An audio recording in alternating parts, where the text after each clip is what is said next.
एक सबक-आमोज़ कहानी। ये कहानी है एक गरीब मछुआरे की। वो बहुत ही ज़्यादा गरीब था और अक्सर ही मछलियाँ पकड़कर अपना गुजारा करता था।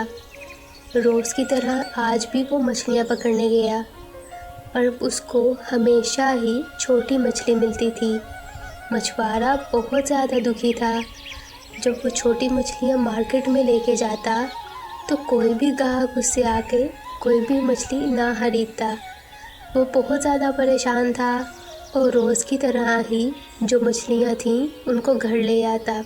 काफ़ी दिनों के बाद हिम्मत करके जब मछुआरा दोबारा से मछली पकड़ने गया तो अब की बार उसकी आंखों के सामने एक बहुत ही बड़ी मछली आई। वो बहुत नायाब लग रही थी। मछुआरा ये देख के आपस में बातें करने लगा और फिर उसके बाद उसने यूं ही मछली पकड़ने की कोशिश की। आखिर देखते ही देखते मछुआरे ने मछली को पकड़ ही लिया। जब वो इसको बाहर बाज़ार में लेके गया तो देखते ही देखते गांव के और आसपास वाले गांव के भी लोग उसके पास आ गए।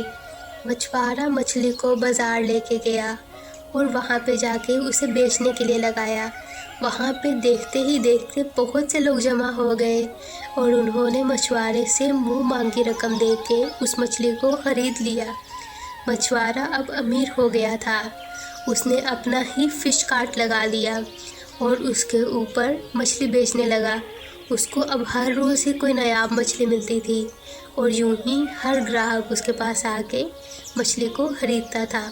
तो प्यारे बच्चों, इस कहानी से हमें सबक मिलता है कि हमें मायूस नहीं होना चाहिए। और अगर आपको हमारी ये वीडियो अच्छी लगी हो तो प्लीज़ हमारे इस चैनल को सब्सक्राइब ज़रूर करें। आपका बहुत ही ज़्यादा शुक्रिया।